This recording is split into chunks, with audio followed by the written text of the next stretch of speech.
Baik, sudah lama tidak berbagi. Kali ini kita akan ngiming-ngiming apa perbedaan antara radio komunikasi ya. Nah, ini tidak lepas daripada hobi radio komunikasi. Waduh, salah ini. Komunikasi versus komunikasi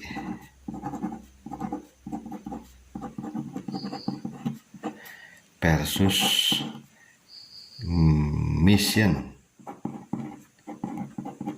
critical communication.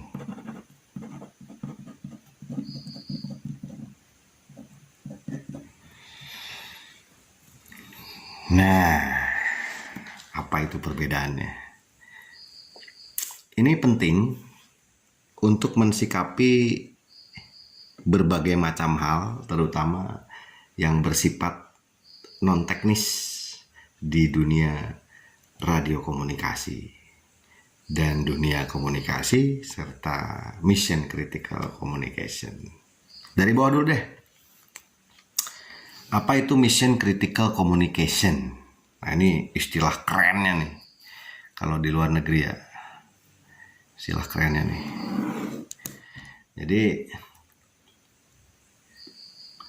sistem komunikasi yang menggunakan perangkat yang ada push to talk-nya, ini pakai bahasa rakyat jelata ya. POC, entah itu hybrid, entah itu DMR gitu kan, DMR digital analog, entah itu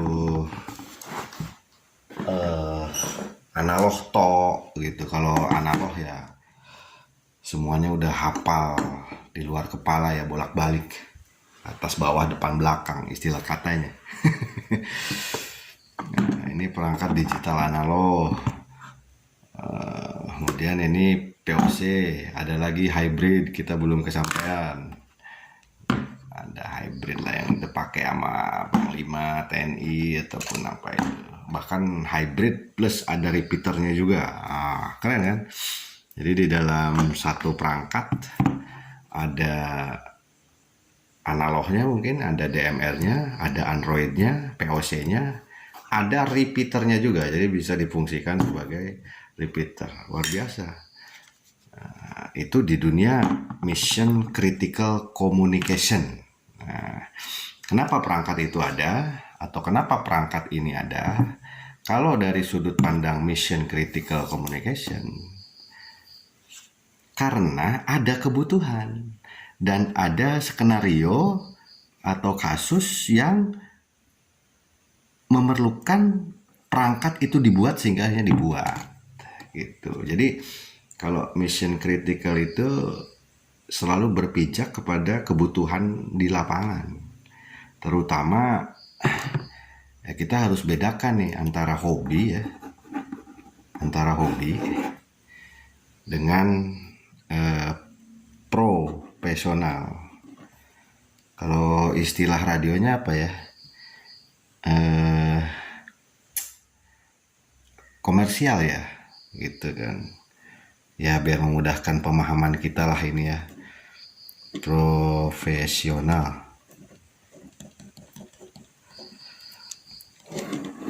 Contohnya profesional ini ya aparat keamanan, Intel, polisi gitu kan, TNI, terus security,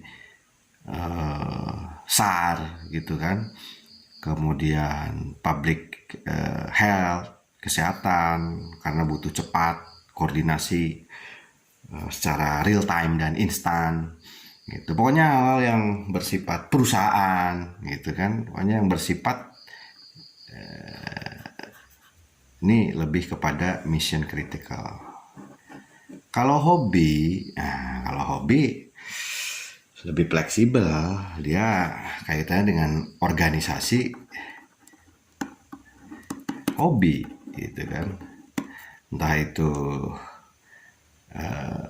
radio antar penduduk, amatir gitu kan, atau komunitas komunikasi dan lain sebagainya.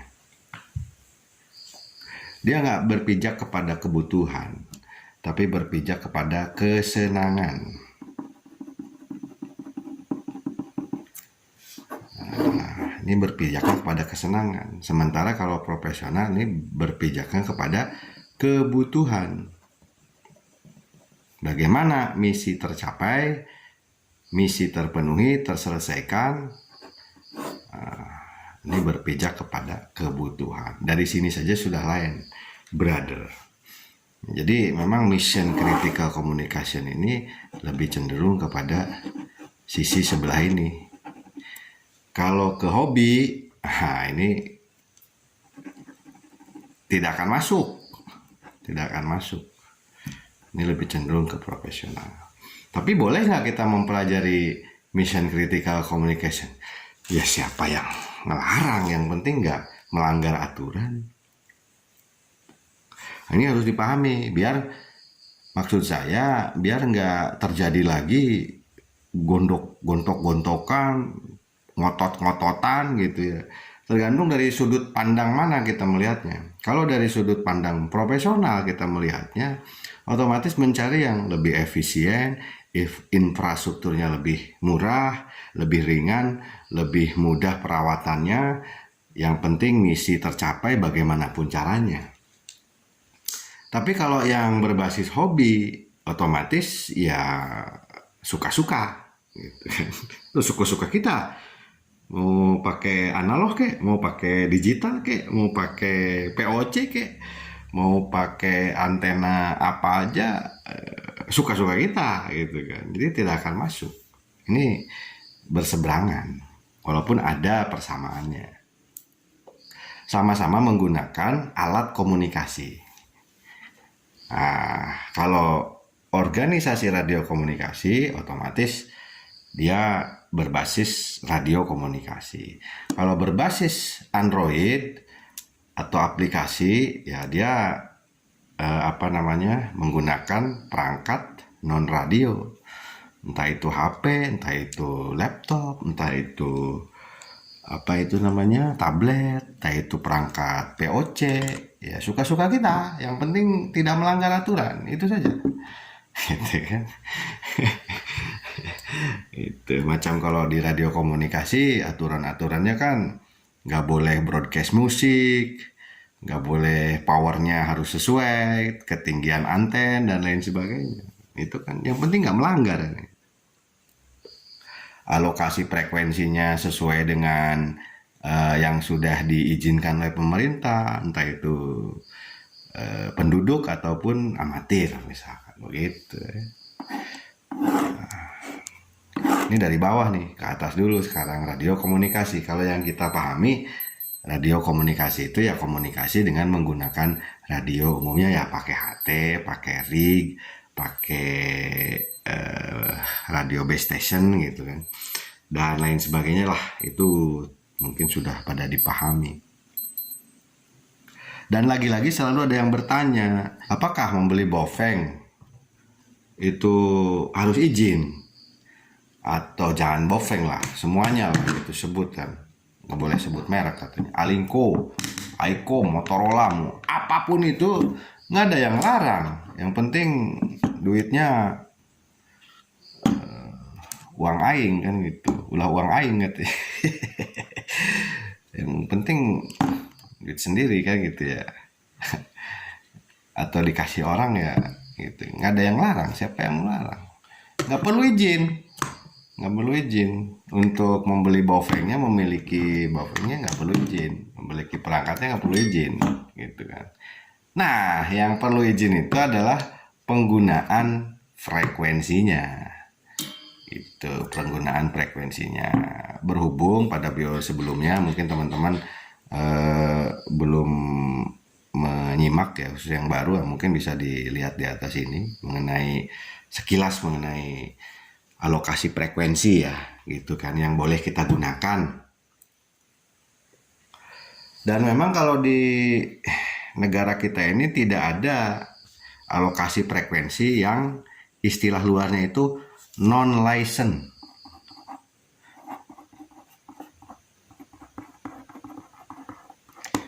Nah, ada istilah ini nih, frekuensi, ini F ini frekuensi non-license.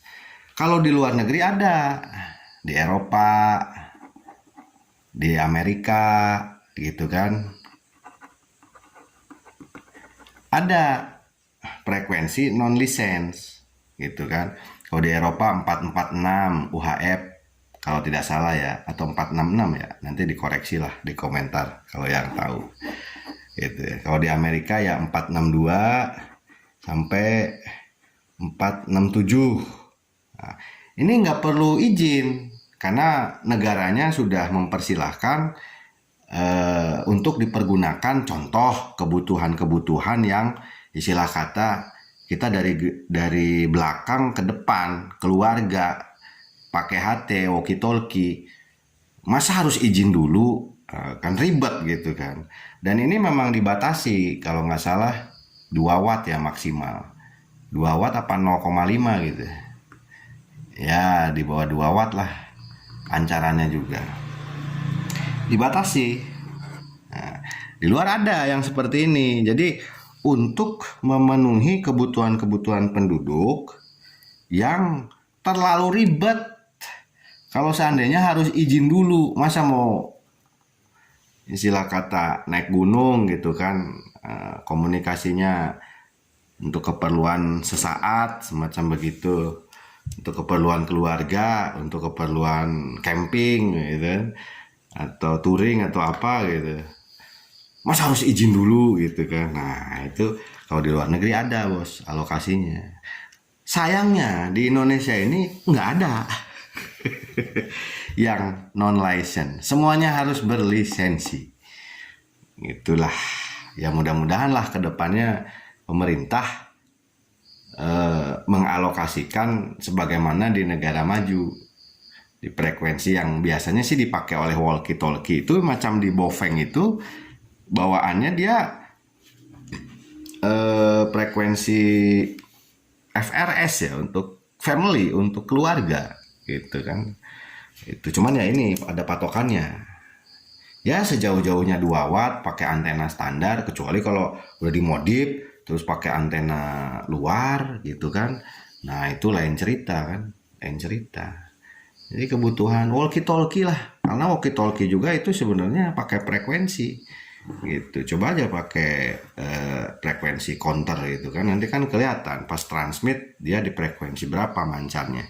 Dan biasanya sudah ada tulisannya. Yang biasa dipakai di Amerika nih, 462 sampai 467 MHz yang suka dipakai sama penerbang-penerbang kita, penerbang merpati maksudnya gitu kan. Canggih-canggih kan, pakai hotel Tenggo tuh gitu kan. Para pilot-pilot merpati gitu. Itu pakai HT tuh gitu. Masa harus izin dulu misal kayak begitu kan. Nah, kalau di luar ada alokasinya, tapi kalau di Indonesia nggak ada, harus izin, entah itu IAR atau IKRAP gitu kan, izin amati radio atau izin komunikasi radio antar penduduk, dan harus masuk organisasi gitulah, baik orari maupun rapi, untuk menggunakan radio komunikasi. Dan poinnya lagi, jangan terlalu memaksakan menyeret-nyeret radio komunikasi kepada platform mission critical communication, karena dia terbatas, sudah ada aturan mainnya gitu. Dan memang harus konsekuen, namanya organisasi radio komunikasi ya, jangan jauh-jauh mainnya ya di seputaran radio komunikasi saja. Dan tidak salah ketika mereka tidak mau dilibatkan ke mission critical, karena dari awalnya juga emang udah dari hobi kan sebenarnya, untuk mengisi waktu luang, untuk hiburan, untuk mencari teman gitu kan, dengan menggunakan radio komunikasi. Namanya organisasi radio komunikasi karena kita juga anggota RAPI juga, anggota orari juga, kita senang juga radio komunikasi gitu kan. kita juga punya izinnya gitu kan. Nah, untuk menggunakan frekuensi yang diberikan pemerintah, walaupun itu ya suka-suka kita, mau dipakai mau enggak, yang penting udah ada izinnya kan gitu kan. Yang penting izin dulu gitu sebelum menggunakan. Nah, yang pasti harus konsekuen nih. Namanya organisasi radio komunikasi, dalam arti kata walaupun ada perkembangan teknologi lebih maju dan lebih canggih, kita harus konsekuen. Kalau melihat dari sudut pandang organisasi radio komunikasi, gitu kan. Nah, jadi komunikasinya mau tidak mau harus melibatkan radio. Walaupun katakanlah ada gateway, ya kita mancarnya pakai radio. Gateway hanya sebatas menyambungkan. Begitu juga yang sebaliknya. Yang sebaliknya komunikasi pakai radio juga. Walaupun ada gateway, meskipun gateway sendiri kalau di organisasi radio komunikasi masih diperdebatkan. Tapi memang harus fanatik, harus bertitik berat kepada ini. Namanya organisasi radio komunikasi, tapi nggak bawa radio. Kan udah menyalahi kodrat begitu kalau menurut saya ya. Mohon maaf nih, bukan menggurui. Namanya juga bebas berpendapat kan gitu ya. Demokrasi gitu ya. Kalau salah ya mohon maaf. Namanya juga abal-abal kan. Gitu. Kalau ada benernya ya kebetulan aja. Gitu kan. Nggak ada yang kebetulan katanya, walaupun demikian. Oke. Nah, ini radio komunikasi. Itu ya. Dan yang terakhir nih komunikasi. Gitu. Kalau namanya komunikasi ini lebih luas. Mau menggunakan HT, mau menggunakan HP, mau menggunakan apalagi POC, mau menggunakan laptop, mau menggunakan kaleng yang dipakai benang. Yang penting komunikasi. Luas. Apapun alatnya yang penting komunikasi. Nah, ini lebih luas nih. Yang penting komunikasinya. Mau alatnya pakai apa aja bodo amat gitu kan. Gitu. Mau pakai radio komunikasi, mau pakai HP, mau pakai tablet, mau pakai laptop, mau pakai apapun itulah, mau pakai satelit gitu kan. Ini komunikasi. Ini luas nih. Justru yang luas yang di tengah nih gitu. Nah, gitu. Nah, jadi ini harus dipahami. Jadi karena kalau misalkan kita melihat mission critical atau komunikasi dari sudut pandang radio komunikasi, tidak akan nyambung-nyambung. Begitu juga sebaliknya, kita sedang pada posisi mission critical communication atau pada sisi komunikasi, tidak akan nyambung. Begitulah sebaliknya. Jadi kita harus tahu diri dan menempatkan diri pada posisi mana kita, sudut pandang dan paradigma yang kita tempatkan gitu. Insya Allah tidak akan pada berselisih, tidak akan pada berantem, karena masing-masing ada apa ya istilahnya ya, ruangnya sendiri-sendiri gitu. Nah kalau kopdar mobile misalkan masuknya ke kategori mana, bingung juga kita nih, karena kita senang radio komunikasi, senang komunikasi, senang mission kritikal juga senang gitu. Jadi kalau kita fleksibel, kanan kiri oke, depan belakang hayu gitu kan. Atas bawah boleh gitu. Jadi kalau di kopdar mobile nggak ada istilah kata gondok-gondokan atau ngotot-ngototan gitu, nggak ada. Karena kita suka semuanya gitu kan. Karena kita melihat dari sudut pandang secara keseluruhan. Masing-masing ada kelebihan, ada kekurangan. Gitu ya. Jadi jangan lagi lah gitu. Ya wajar, kita juga nggak bisa memaksakan kalau orang sudut pandangnya radio komunikasi gitu. Karena dia pada posisi orang radio komunikasi. Nah begitu juga sebaliknya. Anda jangan terlalu bagaimana, karena kita posisinya di komunikasi dan mission kritikal gitu kan. Yang penting ketika kita berbicara radio komunikasi, yang penting kan udah ada izin untuk menggunakannya. Itu sama-sama udah punya izin, sama-sama punya hak, sama-sama punya kewajiban. Apa susahnya? Begitu kan. Kenapa harus ribut? Gitulah kata obrolan di warung kopi. Itu ya. hanya sekedar dongeng sebelum tidur. Selamat malam, selamat beristirahat. Terima kasih sudah menonton dan menyimak.